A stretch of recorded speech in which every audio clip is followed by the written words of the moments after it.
श्री गणेशाय नमः। नमस्कार दोस्तों। आज हम नवरात्रि के पहले दिन जो माता रानी की पूजा करते हैं उसकी संपूर्ण विधि को बताएंगे।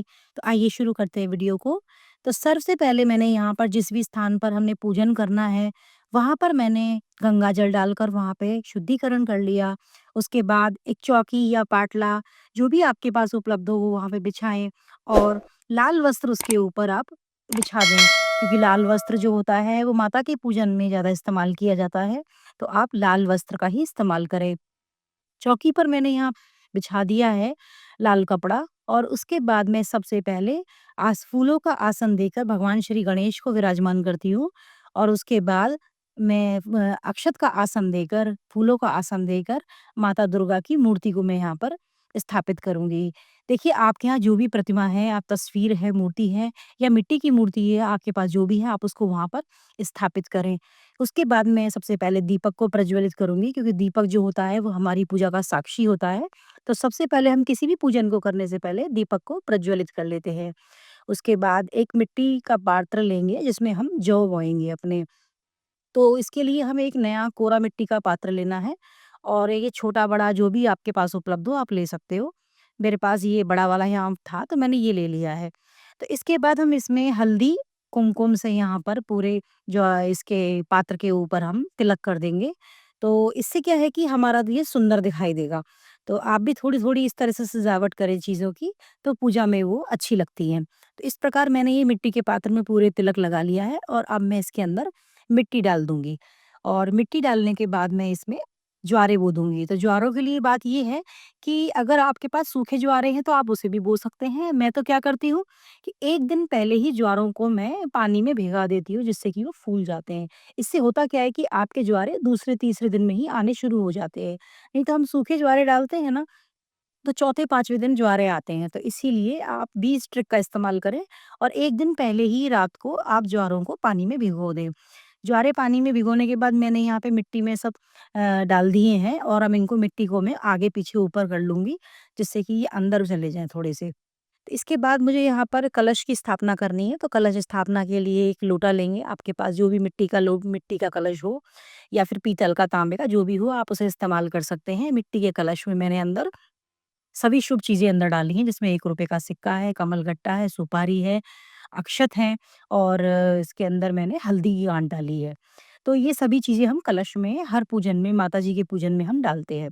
तो मैंने इसके अंदर सभी चीज़ें अंदर रख दी हैं और इसके बाद मैं अब कलश के कंठ पे मूली को बाँध लूँगी।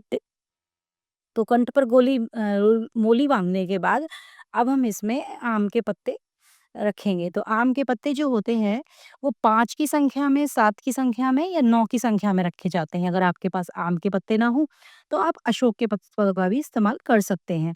तो इन आम के पत्तों पे मैंने पहले से हल्दी और कुमकुम का तिलक लगा लिया है। तो आप भी इनको हल्दी, कुमकुम का, क्योंकि हम शुभ कलश की स्थापना कर रहे हैं तो हल्दी, कुमकुम ये सब शुभ चीज़ें होती हैं। तो हम इन्हें भी अपने पत्तों पर लगा लेंगे। पत्ते मैंने पहले से ही साफ कर लिए थे।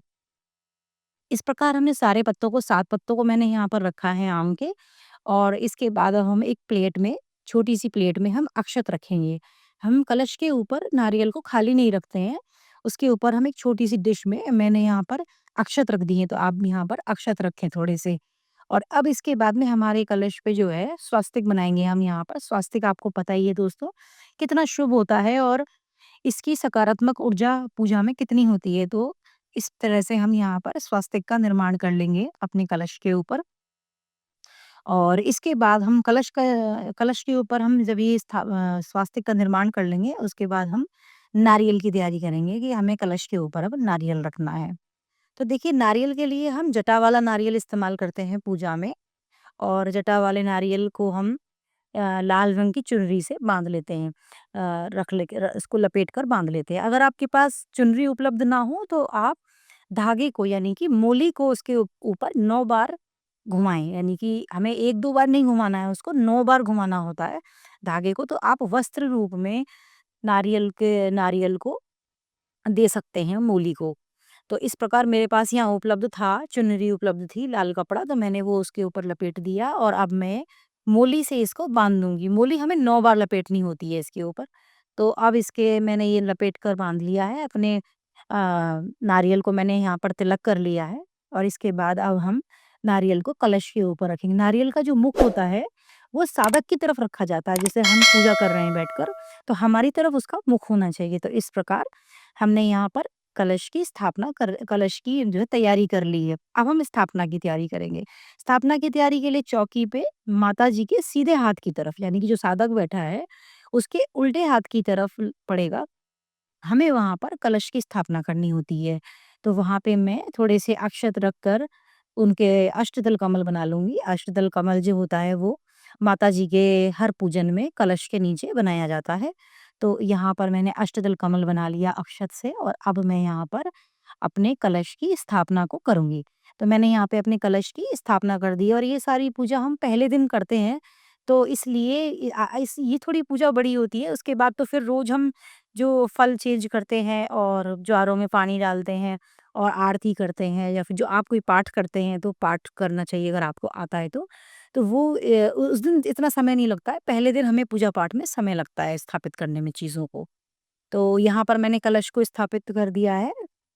उसके बाद मैं दूसरी तरफ ज्वारों का अपना पात्र को रख दूँगी, और इसमें थोड़ा पानी मैं छिड़क दूँगी। हमें पानी बहुत ज़्यादा नहीं डालना है इसके अंदर, पानी हमें थोड़ा-थोड़ा डालना है, और इसी तरह से हमें पानी रोज़ थोड़ा-थोड़ा डालना है इसके अंदर। ज़्यादा पानी डालेंगे तो हमारे ज्वारे गल जाएँगे। तो मैंने यहाँ पर इसमें थोड़ा-सा पानी जो है वो छिड़क दिया है, और अब हम अपने पूजन की तैयारी करें, अब अपना पूजन शुरू करेंगे।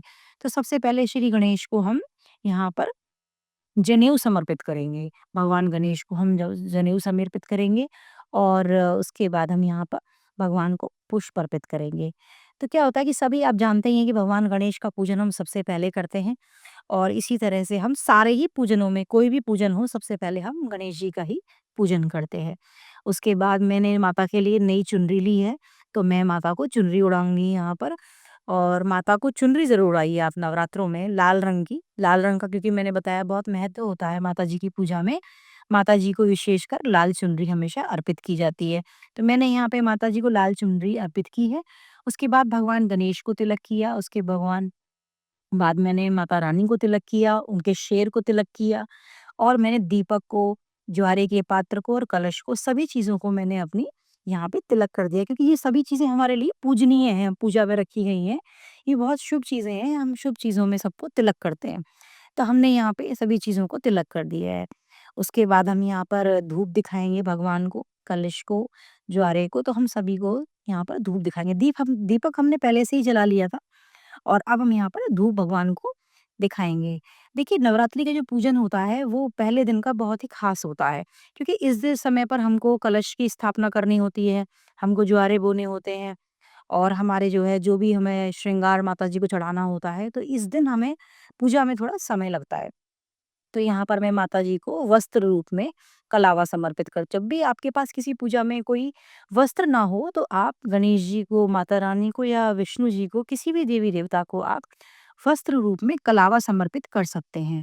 तो यहाँ पर मैं शुभ चीज़ों में अपना भगवान को पुष्प अर्पित कर दूंगी, माता रानी को, कलश को, अपने ज्वारे को, गणपति जी को, दीपक को, सभी को मैंने यहाँ पर पुष्प अर्पित कर दिया है। दोस्तों, ये हमें आपको हमारी ये वीडियो जो है कैसी लगती हैं, आप हमें ज़रूर से बताइएगा। हम प्रयास करते हैं कि आपको बहुत सरल विधि से सारी चीज़ों को बता दें। तो यहाँ पर मैं अब भोग की तैयारी करूँगी, तो भोग की तैयारी के लिए मैंने पंचमेवा रखी है एक कटोरी में। तो आपके पास जो भी पंचमेवा उपलब्ध हो, आप उसको रख सकते हो। तो और उसके बाद मैंने यहाँ पर 5 फल भगवान को रखे हैं, माता रानी को। जो भी ऋतु फल आपके पास यहाँ पे उपलब्ध हो, आप उस ऋतु फल को माता रानी को भोग के रूप में चढ़ा सकते हैं। तो इस प्रकार मैंने पंचमेवा रखी, और उसके बाद मैंने भगवान को 5 फल रखे, और उसके बाद मैं माता रानी को पान का बीड़ा चढ़ाऊँगी। देखो, पान का बीड़ा जो होता है वो माता रानी को बहुत विशेष रूप में पसंद होता है, और उनको अति प्रिय भोग है। तो यहाँ पर पान के बीड़े में मैंने 1 पान के पत्ते पर 2 लौंग, 2 इलायची, 1 बताशा रखकर, 1 लौंग से मैंने उसको फ़ोल्ड करके, और उसमें जो है मैंने लौंग लगा दी है। तो इससे क्या है कि ये एक बीड़ा बन गया। तो इस बीड़े को हम माता रानी को यहाँ पे भोग के रूप में देंगे। तो हमने बीड़ा माता जी के पास रख दिया है, और अब मैं माता रानी को इत्र लगाऊंगी। इत्र माता रानी को गुलाब का अति प्रिय है। फिर आपके पास जो भी इत्र हो, आप उसका इस्तेमाल पूजा में कर सकते हैं। तो मैंने माता रानी को इत्र लगाया, उसके बाद भगवान गणेश के जनेऊ पर भी इत्र लगाया, क्योंकि जनेऊ हमने उनको वस्त्र रूप में समर्पित किया है। तो माता रानी की चुनरी पर और गणेश जी को हमने इत्र समर्पित कर दिया। उसके बाद हम यहाँ पे माता को श्रृंगार अर्पित करेंगे। तो श्रृंगार मैंने यहाँ पर 16 श्रृंगार जो बाज़ार में उपलब्ध होता है, वो ले लिया है और वहाँ पे मैंने माता रानी को अर्पित कर दिया है। आप चाहें तो पहले दिन ना कर पाएँ इस चीज़ को, तो माता रानी को आप श्रृंगार माता के 9 दिनों में कभी भी आप कर सकते हो। ऐसा नहीं है कि पहले दिन ही कंपल्सरी है, आप किसी भी दिन माता रानी को अर्पित कर सकते हो। उसके बाद मैं यहाँ पर हाँ, हवन की तैयारी करूँगी। देखिए हमारे यहाँ तो नवरात्रि में 9 दिन हवन होता है, छोटा-सा हवन होता है, बहुत बड़ा हवन नहीं, लेकिन छोटा-सा हवन हमारे यहाँ डेली होता है। आपके यहाँ अगर ये हवन पहले दिन और 8वें दिन होता है, तो आप उसके हिसाब से काम कीजिए। तो यहाँ पर मैं एक कंडी जला लूँगी और अपने इसके बाद मैंने यहाँ पर उसमें कंडी के ऊपर एक मैंने कपूर रख दिया है और उसको प्रज्वलित किया फिर मैंने और उसके बाद में यहाँ पर घी डाल दूँगी 1 चम्मच उसमें ताकि वो अग्नि जो है अच्छे से प्रज्वलित हो जाए। उसके बाद हम यहाँ पर सामग्री गूगल, लौंग, इलायची, बताशे हम यहाँ पर रखते हैं समर्पित करने के लिए। सबसे पहले मैं यहाँ पर सामग्री अर्पित करूँगी। सामग्री में मैंने प अपने घर में ही बनाई है, इसका वीडियो मैं अगली चैनल में अगले डालने वाली हूँ।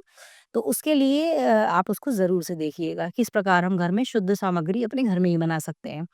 तो इसलिए मैंने यहाँ पर पहले सामग्री डाली, उसके बाद गूगल डाला, उसके बाद मैंने लौंग, इलायची डाला और लौंग जो होती है इसमें ख़ास बात है कि आपको जोड़े से डालनी होती है कि माता जी के पूजन में हम जब भी माता को लौंग अर्पित करते हैं, हवन में डालते हैं, तो वो जोड़े से डाली जाती है। उसके बाद हमने बताशा माता जी को भोग के रूप में वहाँ दे दिया। देखिए हम हवन इसलिए करते हैं कि हवन में जो भी हम प्रसाद या जो भी चीज़ें अंदर देते हैं, तो वह सभी माता जी जो है, जो भी कोई भी देवी-देवता हो, वो उसको सीधे उसे भोग के रूप में ले लेते हैं। तो इस प्रकार हम छोटा-सा हवन यहाँ पे कर लेंगे और अगर आपके यहाँ अष्टमी के दिन ये हवन होता है या दूसरे दिन होता है, जो भी दिन होता है, तो आप अपने यहाँ के हिसाब से काम करें। तो मैंने यहाँ पर हवन पूरा कर लिया है और अब यहाँ पर मैं दीपक प्रज्वलित कर लूँगी। ये दीपक हम आरती के लिए करेंगे। अब हमारे यहाँ पर पूरी पूजा हो चुकी है। हमने माताजी को श्रृंगार भी करवा दिया है और माताजी का भोग लगा दिया है सारी और कलश की स्थापना कर ली है, जौ बो दिए हैं। तो अब हम यहाँ पर आरती करेंगे। सबसे पहले हम भावपूर्वक, प्रेमपूर्वक गणेश जी की आरती करेंगे और उसके बाद हम प्रेमपूर्वक माता रानी की आरती करेंगे। तो इस प्रकार हमारी जो है यहाँ पर सरल पूजा विधि जो है नवरात्रों में वो यहाँ पर पूर्ण होती है। तो इस प्रकार हम माता जी की आरती करेंगे और उसके बाद हम हाथ जोड़कर माता रानी से प्रार्थना करेंगे कि हे माता रानी हमने आपकी प्रेम पूर्वक जो भी पूजा करी है उसे आप स्वीकार करें। इसके बाद हम जो भी लोटा है अपने पानी का लिया हुआ है तो वहाँ से हम जल हाथ में लेकर उसको जो हमारा हवन है, जो भी पूजा स्थान है वहाँ पर 2 बार घुमाएँगे और इस प्रकार हमारी पूजा संपूर्ण हो जाती है। तो एक छोटा-सा कलश लेके या कोई भी लोटा लेके हम इसमें पूजा का इसमें माता रानी के लिए हम पानी जो है जल भरकर हमेशा रखेंगे। तो भोग और पानी माँ के लिए हमेशा वहाँ पे रखा होना चाहिए। आप रोज़ रोज़ जो भी भोग लगाएँ वहाँ पर उसको प्रसाद के रूप में कन्याओं में बाँट सकते हैं, घर के लोगों में बाँट सकते हैं। और जो भी यहाँ पर हमने दीपक जलाया है ये हम डेली प्रज्वलित करते हैं और यहाँ पर अखंड जोत हम जलाते हैं जिसे हम 9 दिन तक रखते हैं। अगर आपके यहाँ अखंड जोत आप जलाते हो तो आप जलाइए और अगर नहीं जलाते हैं तो आप इस तरह साधारण तरीके से पूजा करके भी अपनी माता रानी को मना सकते हैं। भावपूर्वक पूजा भगवान बहुत जल्दी स्वीकार करते हैं। तो जो भी हमसे पूजा में गलती हुई माता रानी से हम उसकी क्षमा माँग लेंगे और माता रानी से कह देंगे कि हे माता रानी हमारी पूजा को आप स्वीकार करें। जैसी भी हमने भावपूर्वक, प्रेमपूर्वक और जो भी इसमें त्रुटियाँ करी हैं उनके लिए माफ़ करके हमारी पूजा को आप माता रानी स्वीकार करें। जय माता दी।